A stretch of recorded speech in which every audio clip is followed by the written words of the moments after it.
प्रियांनो, येशू ख्रिस्ताच्या नावाने तुम्हा सर्वांना माझ्या प्रेमाच्या शुभेच्छा। आज कसे आहात?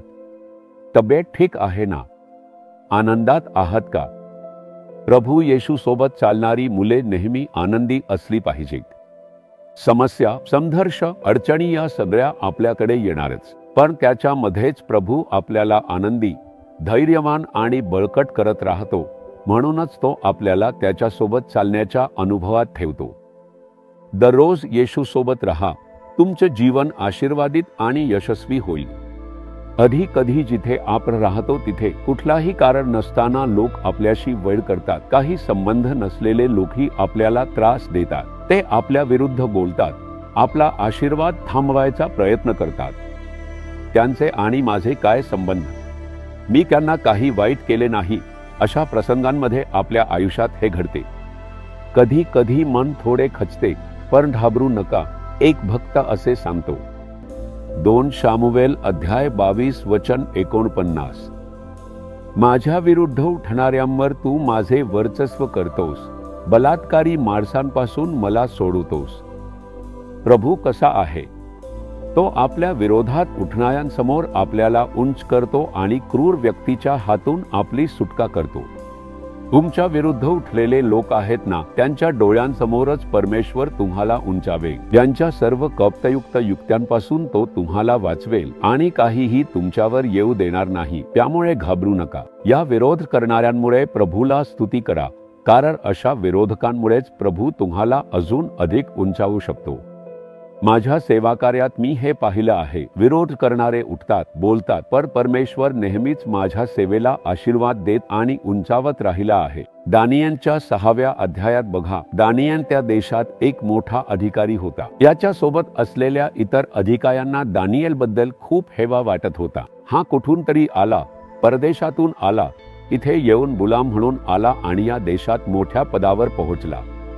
म्हणून त्याला नष्ट करायला हवे असे म्हणून एक गट लोक उभा राहिला। पर परमेश्वर दानियेलला अजून अजून उंचावत गेला, इतके की इतरांना हेवा वाटावा इतके त्याला उंच स्थान दिले आणि राजाच्या नंतरच्या स्थानावर ठेवला। तरीही एक मोठा षड्यंत्र उभं राहिले आणि त्याला सिंहाच्या गुहेत टाकून मारायचे असे ठरवले, पर परमेश्वराने त्याला वाचवले आणि बाहेर काढले।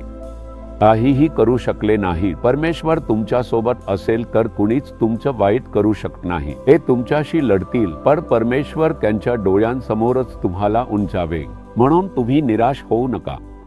ब्रदर अप्पादुराई आपल्या सेवेत होते, आपल्या सोबतच होते। ते देवाच्या राज्यात गेले आहेत। ते बँकेत मॅनेजर किंवा असिस्टंट मॅनेजर म्हणून होते। तेव्हा ते एक जबाबदार अधिकारी म्हणून आले होते। त्यांच्यावर मत्सर करणाऱ्या काही लोकांनी बँकेत त्यांच्यावर मोठा आरोप लावला, त्यांना अपमानित करून हाकलून द्यावे असे ठरवले आणि खोटे आरोप केले। पैशांची अफरातफर केली आहे असे सांगून हे सगळं तयार केले आणि मग सीबीआय चौकशी आली। तेव्हा त्यांना कसंही करून अपमानित करून पाठवावे असंच त्यांनी ठरवले। पण त्यांनी येशूच्या दिशेने अश्रूंनी प्रार्थना केली आणि आपले जीवन त्याच्या हातात दिले। फक्त एका रात्रीत प्रभूंनी सगळं उलटेपालटे करून टाकले। सीबीआय अधिकारी म्हणाले होते, उद्या तुला अटक करू असे सांगणारे तेच अधिकारी दुसऱ्या दिवशी येऊन म्हणाले, आम्हाला खरे गुन्हेगार सापडले, तू निर्दोष आहेस असे सांगितले। त्या बँकेत ज्यांनी त्यांना अपमानित करायचे ठरवले होते, त्यांच्यावर प्रभूंनी त्यांना अधिकारी म्हणून उंचावले। ते लोक अपमानित होऊन त्या बँकेतून निघून गेले। हेच तर प्रभूने केलेले अद्भुत कार्य आहे। तुमच्या विरुद्ध कितीही लोक उठले, त्यांनी तुम्हाला नष्ट करायचे, मारायचे, अपमानित करायचे ठरवले असले तरीही हे लोक लाजून निघून जातील आणि तुम्ही उंचावले जाल। तुम्हाला वाचवायला प्रभू तुमच्या सोबत आहे। तुम्ही विश्वास ठेवता का? विश्वासाने प्रभूची स्तुती करता का? माझ्या विरोधकांसमोर मला उंचावणाऱ्या, गौरव देणाऱ्या आणि मला सुरक्षितपणे मार्गदर्शन करणाऱ्या देवाचे धन्यवाद, धन्यवाद। येशू ख्रिस्ताच्या नावाने आमेन, आमेन।